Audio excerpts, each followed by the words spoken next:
आपने कांग्रेस का नाम लिया, आपने नोटिस दिया क्या? आपने नहीं दिया ना, बैठ जाइए, बैठ जाइए। महोदय, सभापति महोदय, आज हम इस श्वेत पत्र पे चर्चा करने के लिए यहाँ पे शामिल हुए हैं। और सर, ये सरकार इवेंट मैनेजमेंट में माहिर है और इवेंट मैनेजमेंट का एक उदाहरण आज हमें देखने को मिला, क्योंकि ये श्वेत पत्र एक श्वेत पत्र नहीं है, एक इलेक्शन स्टंट है, एक चुनावी एक ड्रामा है। ये अपने सरकार के जितने भी विफलताएं हैं उसको छुपाने का ये बहुत एक प्रयत्न है, एक साजिश है। लेकिन लोग इस साजिश में पड़ने नहीं वाले। लोग आपके श्वेत पत्र पे विश्वास नहीं करते, शायद आप ही के दल के सदस्य विश्वास नहीं करते, इसलिए आज कोरम भी नहीं था, लोग बाहर चले गए, क्योंकि ये बातें ना सिद्ध हुई है ना प्रमाणित हुई है। और बार बार ये 10 साल से ये बार बार लोगों के सामने ये अपने झूठे अफवाह लेके जाते हैं। लेकिन उसके पश्चात भी भ्रष्टाचार पे ये बहुत इन्होंने अपनी बात रखी और बहुत हम पे आरोप भी लगाए। तो सर, जिस प्रकार से आज ये 10 साल से काम कर रहे हैं, अगर भ्रष्टाचारियों को किसी ने पनाह दिया है तो आपकी सरकार ने दिया है। अगर भ्रष्टाचारियों को किसी ने पनाह दिया है तो आपके दल ने दिया है। अब मैं भी सत्ता पक्ष की तरह कुछ मैं उदाहरण लेना चाहूंगा। महाराष्ट्र सर, महाराष्ट्र तो एक आदर्श, एक इनका एक उदाहरण है कि किस प्रकार से भ्रष्टाचारियों को पनाह देते हैं। मुझे तो कभी कभी अफसोस महसूस होता है, महाराष्ट्र के इनके एक सांसद हैं डॉक्टर किरीट सोमैया, बहुत उन्होंने आवाज उठाई भ्रष्टाचारियों के खिलाफ, लेकिन मुझे भी दुख होता है आज वही आज जिनके खिलाफ उन्होंने आवाज उठाई, आज उनके दफ्तरों में जाकर सलाम करना पड़ता है। सर, एक महाराष्ट्र के एक नेता हैं जो पहले शिवसेना और कांग्रेस के थे, उन पे 300 करोड़ का मनी लॉन्ड्रिंग का चार्ज लगा था। इन्फोर्समेंट डायरेक्टरेट ने उन पे मनी लॉन्ड्रिंग का केस लगाया था अभिनव ग्रुप को लेकर। लेकिन वे व्यक्ति जब वो अपने दल को भाजपा के साथ 2019 में शामिल किए तो वही का वही ईडी का फाइल बंद। सर, एक और उदाहरण देता हूं पश्चिम बंगाल का। नारदा को लेके इन्होंने बहुत से एक स्टिंग ऑपरेशन वहां पे बहुत चर्चित हुई थी। नारदा को लेके इन्होंने बड़े नेताओं का नाम लिया था, पर एक विशेष नेता जब बीजेपी में शामिल हो जाता है और उनके विधायिनी दल का सभापति बन जाता है तो उस पे नारदा का जो कलंक उसका साफ हो जाता है। असम में सर, असम में इन्होंने 2015 में एक बीजेपी ने एक बुकलेट निकाला था, saga of scams. Saga of scams में एक विशेष व्यक्ति का उन्होंने उल्लेख किया था जो लुइस बर्जर इंटरनेशनल स्कैम के साथ, वाटर सप्लाई स्कैम के साथ एक विशेष व्यक्ति का नाम इन्होंने लिया था। कहा था कि जब उनकी सरकार आएगी तो उस विशेष व्यक्ति पर बहुत वो जुल्म करेंगे, उस पर जेल में जाएंगे। और हुआ क्या, वो विशेष व्यक्ति आज इनके दल में शामिल होकर आप असम का मुख्यमंत्री बने। आज ऐसा हो रहा है सर। आज सर, छत्तीसगढ़ में जब इनकी सरकार थी, छत्तीसगढ़ में जब इससे पहले जब डॉक्टर रमन सिंह जी की सरकार थी, तो ये बहुत कहते थे उस समय कि हम काला धन का पैसा बाहर से वापस ले आएंगे। लेकिन पनामा पेपर्स में जब उस समय के छत्तीसगढ़ मुख्यमंत्री के बेटे का नाम उल्लेख हुआ तो पनामा पेपर्स सब ये भूल गए। मेघालय में सर दुख होता है सर कि कभी कभी गृह मंत्री अमित शाह जी को भी अपने बातों को उनको शायद कभी कभी व्यक्त करते हुए शायद उनको भी अफसोस होता है कि उनके मुंह से क्या शब्द निकल गया। क्योंकि हाल में ही जब मेघालय में जब चुनाव हुआ तो गृह मंत्री अमित शाह जी मेघालय जाके बोलते हैं कि वहां की सरकार दुनिया में, देश में सबसे भ्रष्ट सरकार है। और फिर क्या हुआ, जब चुनाव में देखा कि भाजपा को कोई एक विधायक मिला तो उसी सबसे भ्रष्ट सरकार में ये शामिल हो गए। सर, मणिपुर में अफसोस है कि मुख्यमंत्री के कार्यालय से एक ड्रग से जुड़े हुए एक मुजरिम को रिहाई करने का निर्देश मणिपुर में निर्देश जाता है मुख्यमंत्री के कार्यालय से। कर्नाटक में सर इनकी 40% की सरकार थी, कर्नाटक के जो प्रजा थी जागरूक हुई और सरकार को उखाड़ फेंका। बार बार ये विभिन्न जो यूपीए के टाइम पे सीएजी रिपोर्ट के आधार पे जो कुछ अलग अलग अफवाहें निकलती थी उस पर ये बात बहुत आपत्ति जताते हैं। लेकिन मैं ये पूछना चाहता हूँ कि कुछ महीने पहले सीएजी ने एक रिपोर्ट निकाला था कि द्वारका एक्सप्रेस वे को लेकर बहुत वहाँ पे कॉस्ट ओवररन हुआ। तब तो सीएजी रिपोर्ट पर आपने कोई एक्शन नहीं लिया। रिपोर्ट में आया एक दूसरे रिपोर्ट में सर आयुष्मान भारत को लेकर कि किस प्रकार का आज भ्रष्टाचार आयुष्मान भारत में हो रहा है। सर, आयुष्मान भारत में ऑडिट में लिखा गया कि लगभग 7.5 lakh beneficiaries have been registered with the same mobile number और कोई इन्वेस्टिगेशन नहीं।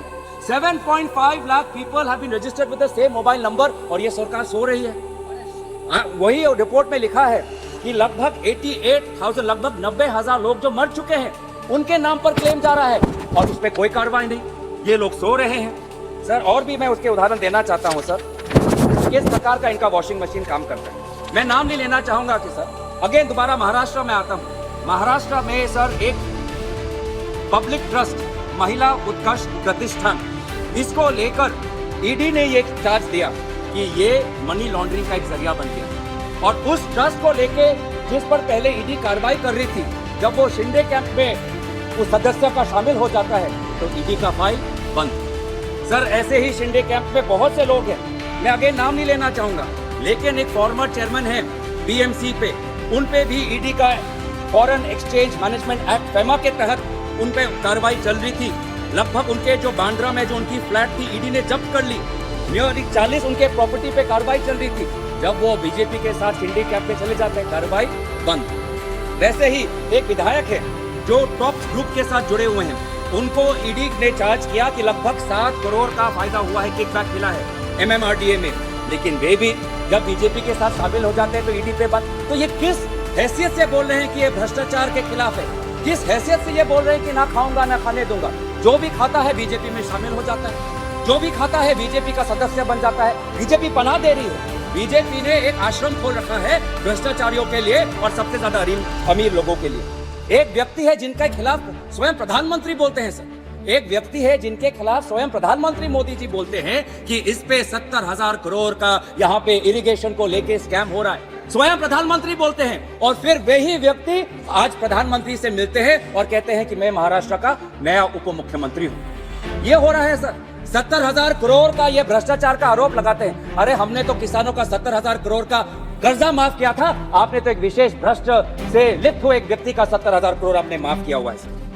तो सर बार बार ये ईडी को लेके, ईडी सर आज बीजेपी का एक दूसरा अंग बन चुका है। ईडी को लेके सर आज हम ये देख रहे हैं कि किस प्रकार का मिसयूज ये ईडी के खिलाफ कर रहे हैं। ईडी का काम है भ्रष्टाचारियों को पकड़ना, लेकिन आज इन्होंने काम कर दिया है कि ईडी के द्वारा लोकतंत्र और विपक्ष की आवाज को कैसे कुचला जाए और बीजेपी में भ्रष्टाचारियों को कैसे शामिल किया जाए, ईडी इनका विशेष अस्त्र है। आज सुप्रीम कोर्ट में एक एफिडेविट में लिखा है, a clear trend of using ED raids as a tool of harassment has been indicated, the action raid on complaints filed pursuant to raids. कौन सा नियम है? बीजेपी पार्टी का नाम लेने के लिए इनको नोटिस देना होगा सर।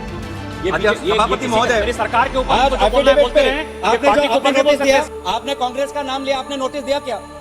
आपने नहीं दिया ना, बैठ जाइए, Point of बैठ order जाइए। दिया। आपने खुद आपने नहीं किया, नहीं किया, आपकी पहले गलती नियम है। खुद पालन करिए, फिर आप- नियम सिखाइए। आपने नहीं चलिए किया, वो ठीक है, आपकी थैंक गलती यू है। सर, धन्यवाद लेकिन सभापति कानून यही महोदय, है। आगे बढ़ता हूँ। आगे- आज एक clear trend of using ED rates as a tool of harassment has been found. What is the action rate on rates in 2005 to 14 was 93%. Now the action rate on rates has reduced to 29%. मतलब ये सारे rate जो कर रही है ED सारे से ज्यादा politically motivated. Only 23 convictions under the PMLA Act have been secured. Even the number of cases registered by the ED under the PMLA have risen exponentially. 2013 में 209 और 2021 में 1180, लेकिन कन्विक्शन इतना कम, क्योंकि ये सारे रेट्स पॉलिटिकली मोटिवेटेड। इस ईडी पे खुद अब सुप्रीम कोर्ट टिप्पणी दे रही है। सुप्रीम कोर्ट क्या कहती है? अगस्त 23, 2023 को the court stated that ED cannot act as a law unto itself.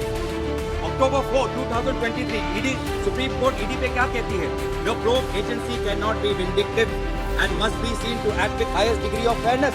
Sir ये मैं नहीं कर रहा, कोर्ट कह रही है ईडी पे, और ये बोलते हैं कि ये भ्रष्टाचारी के खिलाफ है। सर ये अगर ईडी का काम करते, ईडी को काम करने देते, तो जो भी लोग आज विदेश में फरार हो चुके हैं उनको आगे पकड़ते। सर विदेश में लगभग ऐसे 31 लोग हैं सर, 31 ऐसे लोग हैं जिनने 40,000 का कर्ज, 40,000 का कर्ज है, आज उनको ईडी पकड़ने।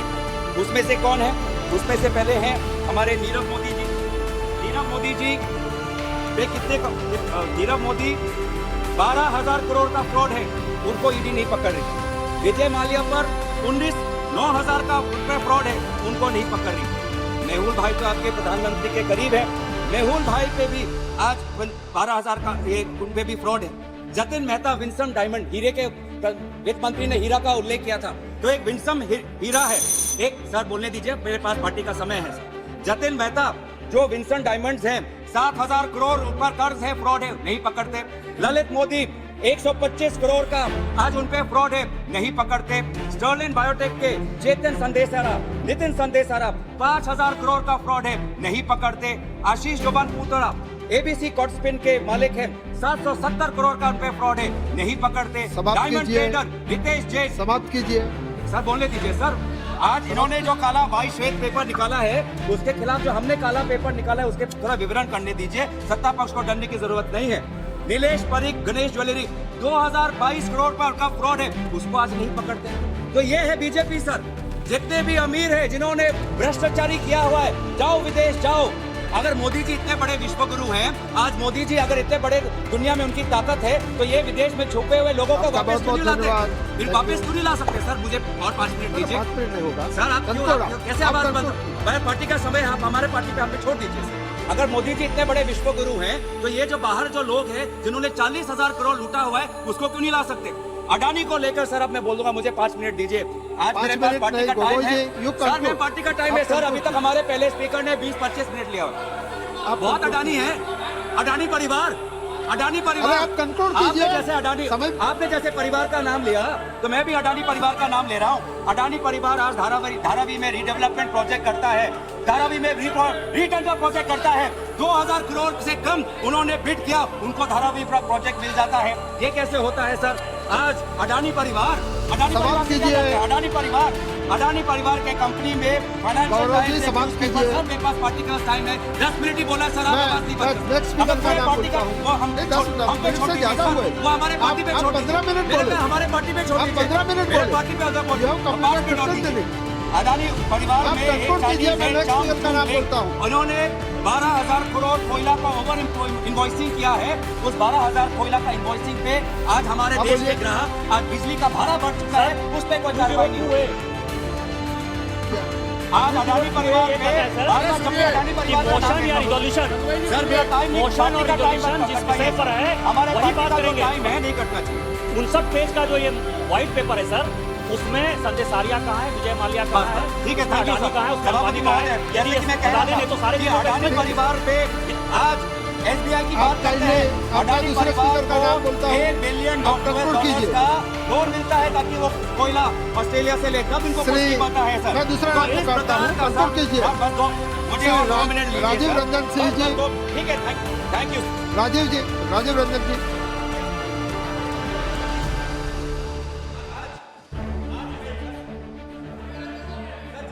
समाप्त कीजिए तो। ठीक है सर, जितने भी Conclude it। Thank you sir. In conclusion में ये बोलना चाहता हूँ, अर्थव्यवस्था की ये बात करते हैं, इनके ही सरकार के दौरान जो अर्थशास्त्री काम करते थे उनका क्या कहना है, बस मैं उनके एक लाइन बोल के मैं अपनी बात खत्म समाप्त करता कीजिए हूँ। बात। खत्म ही कर रहा हूँ। 5 व्यक्तियों का नाम लूंगा। उर्जित पटेल, आरबीआई का गवर्नर, उन्होंने आज अपने पद से इस्तीफा दिया। पहली बार ऐसा हुआ कि आरबीआई गवर्नर, क्योंकि इनके सरकार के इलेक्टोरल बॉन्ड के स्कीम के खिलाफ थे, आज आरबीआई गवर्नर उर्जित पटेल को इस्तीफा देना पड़ा। सुभाष गर्ग जो फॉर्मर किताब, चलो क्या हो रहा है सर? राजीव रंजन जी, आप बोलिए। सभापति महोदय,